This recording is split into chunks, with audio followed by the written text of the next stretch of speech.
Archer আস্তানায় অভিযানের বিষয়ে আরও জানাতে এই মুহূর্তে লাল পাহাড় এলাকায় আছেন রিপোর্টার সুজিউদ্দিন রুবেল। সরাসরি চলে যাচ্ছি তার কাছে।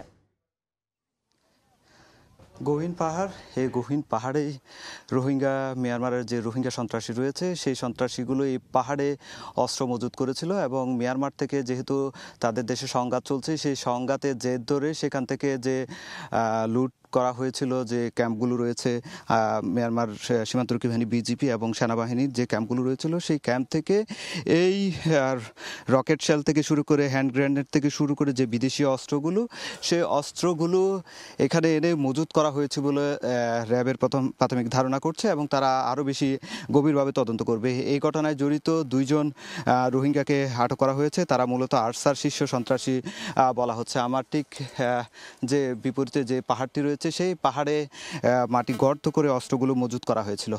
এরই মধ্যে এগুলো আসলে নিষ্ক্রিয় করার জন্য সেনাবাহিনী 10 পদাতিক ডিভিশনের একটি বোম ডিসপোজাল ইউনিট ঘটনাস্থলে এসেছে এবং তারা প্রাথমিকভাবে সেটি পরীক্ষা নিরীক্ষা করেছেন এবং তারা যেটি বলছেন একজন ক্যাপ্টেন নাদিয়া সুলতানা 10 পদাতিক ডিভিশনের বোম ডিসপোজাল ইউনিটের যিনি দায়িত্বে রয়েছেন তিনি এসেছেন। তিনি ঘটনাস্থল পরিদর্শন করেছেন এবং যে রকেট শেল থেকে শুরু করে যে হ্যান্ড গ্রেনেডগুলো খুবই ভয়াবহ এবং পুরো একটি এলাকা ধ্বংস করে দেওয়া যাবে এই ধরনের যে হ্যান্ড গ্রেনেড থেকে শুরু করে যে রকেট শেলগুলো রয়েছে এই শেল দিয়ে সেই বিষয়টি বলছে।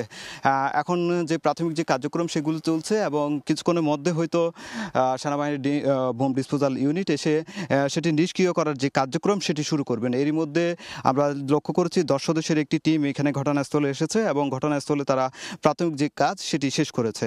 অন্যদিকে র্যাবের যে কর্মকর্তা রয়েছে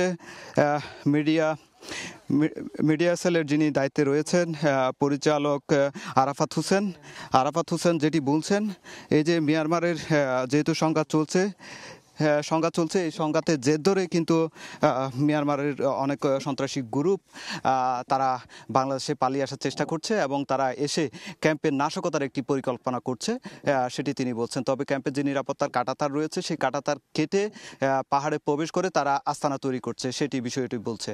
তো এই ছিল আমার কাছে উখিয়ার কুতুব আলম ক্যাম্পস্থ লাল পাহাড় যে আস্তানা রয়েছে সেখান থেকে র্যাবের যে অভিযান চলছে সেটি সর্বশেষ। এতক্ষণ সরাসরি যুক্ত ছিলাম কক্সবাজারের লাল পাহাড় এলাকায়।